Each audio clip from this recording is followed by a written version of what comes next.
In our first story tonight, Senior Minister Yao Safo says the lack of a good property rate collection system is adversely affecting domestic revenue mobilization.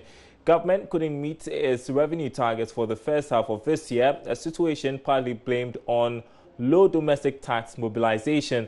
Joy Business's Ebenezer Sabote has been speaking with the Senior Minister. Government failed to meet the revenue generation target in the first half of 2017 as a result of many tax cuts and abolishment. Speaking with Joy Business, Senior Minister Yao Safo disclosed government will look out for innovative ways to increase revenue from property rate collection in 2018. He thinks property rate collection will be a significant contributor to the nation's revenue from next year. Aim is to improve on revenue. Areas we are not doing well, partly revenue. If we do very well in revenue, we can spend. We are going to do well in revenue, and therefore we are going to spend. How are you going to do it? What are you going to introduce? What new ways are you going to, efficient? With the revenue collection, we've got to look at areas which we are not doing well, like property rates. It is embarrassing to people who understand revenue generation that Accra, with the type of properties me and you see at the airport, at Roman Ridge, at East Legon, and all those places, how much property rate are you collecting? It's not a question of being X or Y. So the method we use to collect property rates have to be looked at so that we improved on such an area. It's a very, very, call it fertile grounds for us. If we are able to improve only on property rate collection, I'm telling you we are there. Because we have the properties. But we don't have the means to efficiently and effectively collect property rate. You see the type of property we are talking about in Accra. You know how much revenue we are getting? I don't, but very little. Meanwhile, Ghana is already enjoying some goodwill from international partners and investors because of a good case the country presented at this year's World Bank IMF spring meetings. Other powerful ministers of finance who are influential at the IMF and the World Bank supported Ghana. So there was that general goodwill for this country. And things became easier for us at negotiations. And I think that the goodwill for Ghana at the moment is unprecedented. Everybody wants to talk to Ghana, everybody wants to deal with Ghana, and people want to support Ghana. And it is important. So you ask yourself, why all these change of behavior? There's certainly a change of behavior. It's a change of paradigm shift from our developing partners. They believe that we are prepared to run the economy prudently. We are prepared to create macroeconomic stability. We are prepared to make sure that inflation continues to fall. We are prepared to make sure that the currency is stable. We are prepared to make sure that growth is consistent. The 2018 budget, which focuses on growing the economy, is expected to create a business-friendly environment for investments. Meanwhile, Executive Director of Policy Initiatives for Economic Development, Daniel Amate, has lauded plans by government to intensify property tax collections, but says government has to rework its strategies to meet 2018 economic targets. In other economies, property rate is one of the major sources of income generation for government. You know, you cannot, to own a property, you should be prepared, to have a sufficient inflow to be able to pay for the rate. But in this part of our world, it's like, nobody bothers about property rate and the like. So as I said, if indeed government is going to fast track it, because the fact of the matter is that it is the big men in the society that owns these big properties. He mentioned about the East Legons, the cantonments, and then the region and the like. They are staying there. So if indeed they will, really be committed to collecting the property rate, I'm very sure that it's going to beef up the revenue generation. But that is not enough. We really have to focus on our revenue collection modalities, and that's the reason we need to employ IT. We need to have a very strong IT platform to be able to track taxpayers. And I think I will recommend government for the paperless system at the port, and we trust that the kind of ICT support or the IT platform that they have will be able to do the work for them. So it is not just enough, yes, it's good, but it's not just enough saying it. We need to take a concrete measure to ensure that indeed we implement it, and that is what is going to bring the results. And finally, are you as optimistic as the senior minister about the prospects for the economy in 2018? Unless they change the strategy. Policy on paper, yes, but in reality, they need to change the strategy. What strategy? The strategy is that government participates in the process and not rely solely on the private sector participation, because the private sector does not have the capacity to be able to put all the policies that they have on paper. Well, away from revenue issues, the Christmas holidays are over, at least for most workers, and we all know how returning to work after such a break can be very agonizing. Well, how punctual were workers after a long weekend? My colleague Charles Aite visited some departments and agencies at the ministries in Accra and comes through with this report. In other economies, property rate is one of the major sources of income generation for government.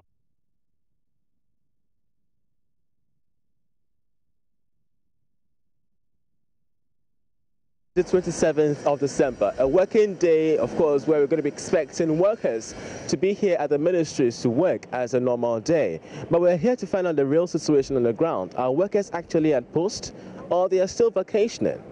A visit to the ministries and department agencies saw a fair number of public servants at work. I engaged two such workers at the Ministry of Education. According to them, reporting to work immediately after the Christmas break is now a culture for all public sector workers, a sign of changing times. We are always on time and duty bound. So out of a lot, I don't think you have about 10. Yes, we are always on time, especially at this ministry. Yeah. What do you also have to say about this ill perception about the public working in the public service, that you have the time to yourself, you could come to work anytime you want, punctuality is very low? I'm glad you said perception, and it will remain a perception. Once you get into a public service, you really know. I used to work in the private sector, and the perception was then that, public service, you have time for yourself, so why not drive to the public service? I came here and realized that, wow, it's almost the same. Depending on where you are, probably maybe the unit or the department in which you are. But that notwithstanding, I don't think the public service is that low in drive in terms of punctuality and all those things. I would say we are the core of the nation. Deputy Minister for Employment and Labour Relations, Bright Rekubrobe, was also spotted at work already busy. He explained to us what the workflow of the ministry looks like, especially during the holiday season. The rest of the days between today and Friday is supposed to be, working days.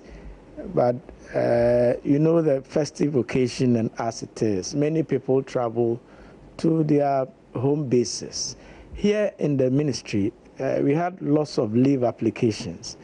In fact, some things that they were due. It's not as if people, I think, deliberately, put their leave periods during these occasions so that they can bond with loved ones in their various places. I must say that workload in the office also, we tried to sweep most of the things before we broke up. So I'm here because, one, is a working day, and two, to also catch up on the little things that we were supposed to have finalized before the end of the year. So this is what has brought me to the office. But for workers who failed to report to work after the Christmas break, this is what the Deputy Minister had to say. My message to the rest of Ghanaians is that once the holidays were year-marked, 25th, 26th, today 27th, you go to the banks, everybody is working. So if you come to the ministries, everybody must also come to work. Having engaged with the Deputy Minister for Employment and Labour Relations, Bright Rekubrobe, it does tend to mean that even though we don't see much of the public sector workers at post today, it could be due to two main reasons. The very first one is they may be taking their leave ahead of the Christmas holidays, or maybe seeking a permit from their workers and supervisors as to the main reason why they are not here at work. But despite all these reasons, raise the question of the productivity in the public sector as well as the respect for punctuality. For Joy Business, Charles Aite reporting from the ministries here in Accra. You're watching Business Live. Now, one of the important elements of entrepreneurship is creativity, and three ladies are creatively making their way to the top. On this episode of the Joy Business Van, we put the spotlight on three startups who are in the business of making desserts and how social media has helped them scale up. Meet Ann Safo, the biological scientist turned food carver. Mami Kuya Aqua, molecular biologist turned pancake maker. Katie G. Sechi, the musician turned confectioner. Anne got into the business of carving fruits because she wanted to do something different with her life. I wanted something different and something new in the system, something challenging and something related to my course. So I decided to go into fruit and vegetable art, which is kind of very new. Probably I'm the only person doing it in Ghana at the moment. For Mami Kuya Aqua, she started making pancakes since childhood. She actually learned to make them from her mom. She only recently decided to turn it into a business. Growing up, Mommy used to make pancakes like every Sunday, and then she would allow me to mix colors, so I can make blue pancake, green pancake, red pancake. So then eventually it led to this. I didn't know it to be so big, so I just sat down one day in the house and I was like, oh, I can make pancakes. And I thought that there's so many things you can do with pancakes, so why not turn that into a business? So capitalize on the fact that you can have so much variety and then put that into a business. Katie G just discovered her new passion, experimenting how to make healthy sweets with ginger, the precursor fruit and cinnamon. I wanted to do something that I've always loved to do on the side, open some kind of side business, but in what? What do I love the most? I love food. Food, I can eat any type of food except fish. I don't eat fish, but I love food. So I figure, what can I do in Ghana that is a natural resource and that can give back, can help people, and can also be nutritional? Well, starting off is difficult, and getting your products onto the market is much more difficult. Sometimes you go for a fair, you put in all your money, but people don't come and buy, so you have to bring everything back home. And then because you've been out for a long time, you have to discard it because you can't sell it again. So that means you lose all your capital. But then I have a lot of friends that encourage me, and Mommy helps a lot. So even though sometimes it looks like it's downhill, there are a few times where somebody just calls because they saw an Instagram post and they want to eat pancakes. And those are the little things that keep me going. However, social media appears to be working the magic for them. Yeah, we're on Facebook, we're on Twitter, we're on Instagram. Mainly Facebook and Instagram is where you can find us and where you can place your orders. They are always shocked, surprised. Annie, but you never did art. Recently, a friend of mine called, hey, our mate in JSS called, have you seen what Annie has? Has she been doing it herself? Really? Oh, then I'm also going to stop working. The three ladies admit they would not have come so far without the help of social media. And here's the thing, no matter how creative a startup's business model is, the right message has to be sent across to the targeted market. This can certainly be attained through the use of social media. It is not only innovative, but delivers perfect results as well.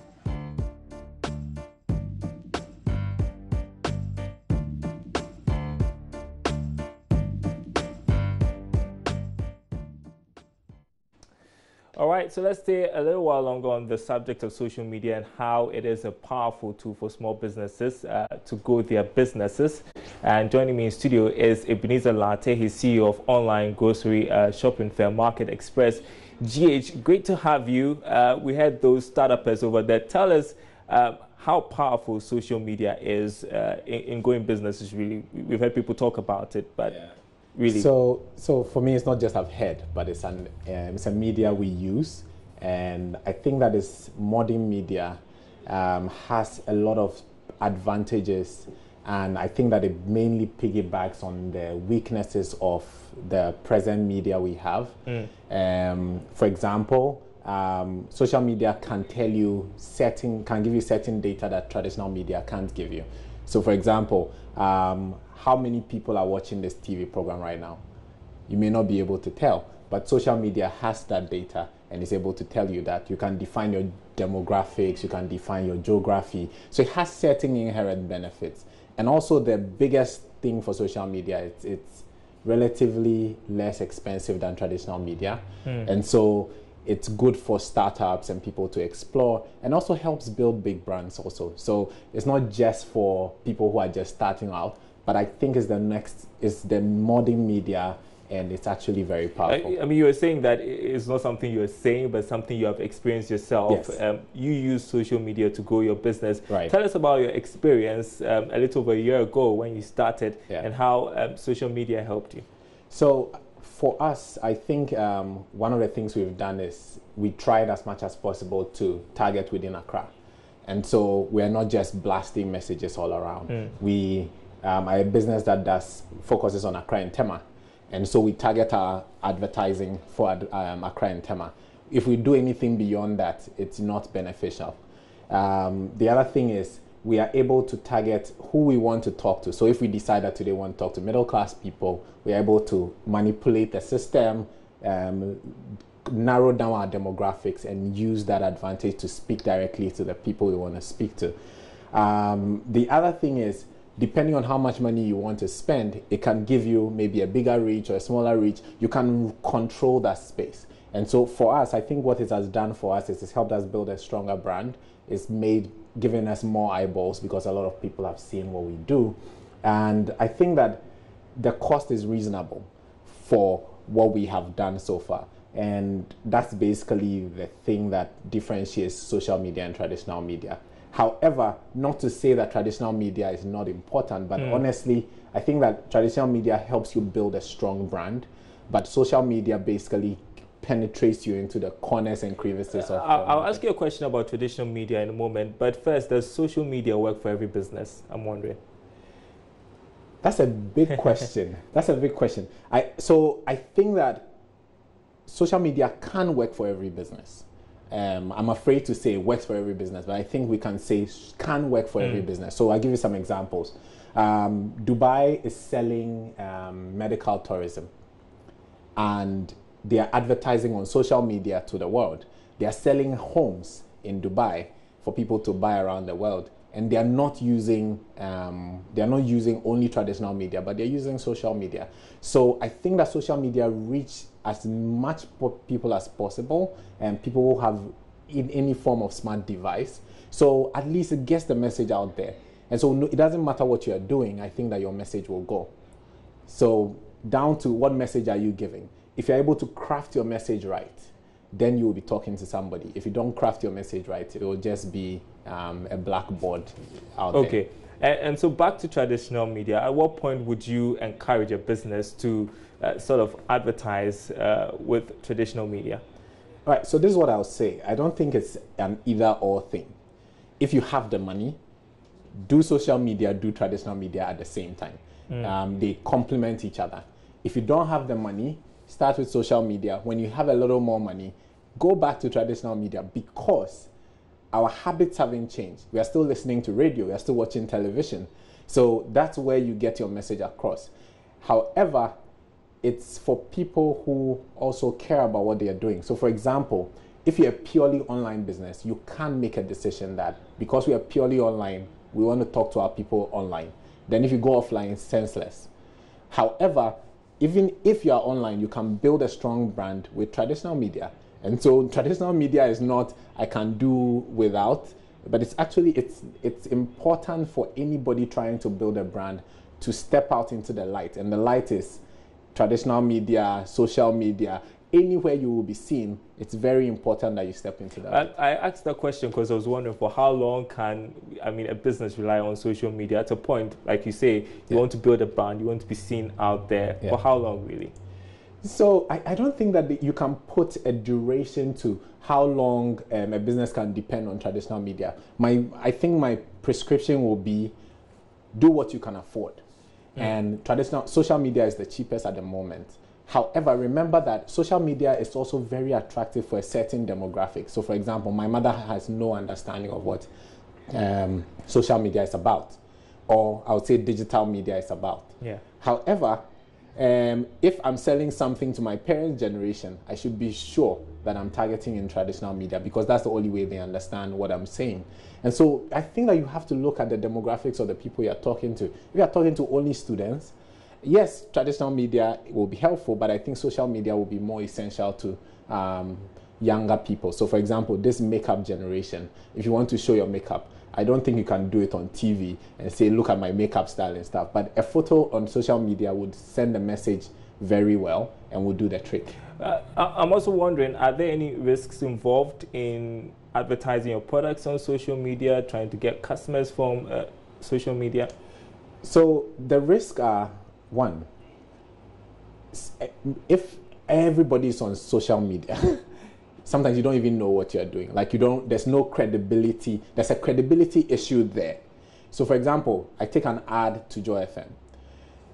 Joy FM must have vetted me to speak about me. Joy FM has a certain credibility that I am buying in addition to the advertising I'm sending out there. That if I just go on Facebook and I put an ad, who is that credible person behind me? Because you're not dealing with Facebook, you're just dealing with the community and saying, everybody look at me, I do this. So people are a little cautious when it comes to credibility. Okay, I saw this ad on Facebook, I'm not sure they are actually, I don't know, but if I hear on traditional media, depending on the media organization you choose, people can say, okay, it's on Joy, it must be credible, so there are certain weaknesses to social media that traditional media definitely has a strong advantage on or in. And so I think that it's not an either or. So what I think is, if you're able to blend them right, you have a stronger brand, a stronger case, build more credibility, assure your customers of who you are, and for them to engage with you. Could you be on social media, advertise and not get the kind of feedback or reaction you would expect from potential customers? So I usually joke that some part of social media is a scam, but it's a joke. Because, for example, if I'm looking to get likes, you could put a lot of money behind your advertising, you get 1,000 and over likes. But really, does it translate to sales? Because a businessman's ultimate goal is sales. If you're having a situation where you don't have sales and you're having likes and loves and kisses and everything, it's of no use. You know what I mean? So many business people want to look at likes, but really every business person should definitely look at sales. How much am I deriving from this? So I think that social media is experimental. So you try a certain strategy, it doesn't work, change. You try something else, it doesn't work, change. Look at which one directly correlates with your sales. If there's no correlation between what you are doing and your sales, you're wasting your time. Great. And I know that in 2018, we are going to see more entrepreneurs rise using social media. No doubt it has been very useful to these entrepreneurs. Thanks very much for your time. That you had the CEO of online grocery firm, that is Market Express GH, Beniza Latte, sharing some thoughts there. Let's move on to our interview of the day, which has got to do with the digital address system. Stakeholders in the insurance sector have hailed the system introduced by government, describing it as timely for the industry. The digital address system, which was launched in October this year, is part of government's digitization drive, which will ensure that every Ghanaian can be located by assigning each individual with unique address and system. Dr. Ginyot Amenyado, the Executive Vice Chairman of Vanguard Assurance, tells Joy Business the system will make a claims payment easier.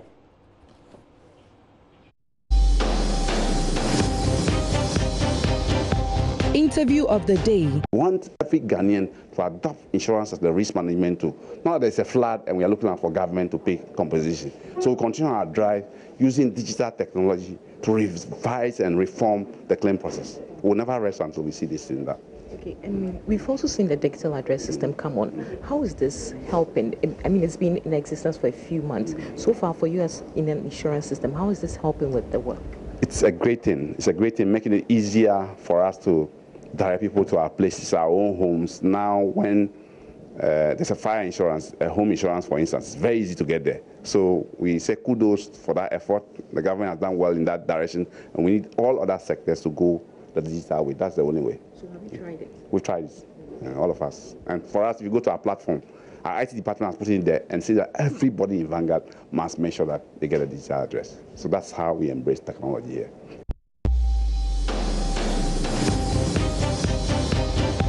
Interview of the day.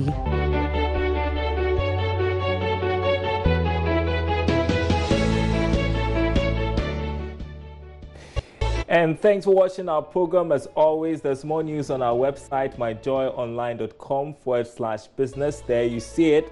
We've got all the latest news items, plus the videos, just in case you missed out on any of our bulletins. myjoyonline.com/business. My name is Derek. I'll see you same time tomorrow.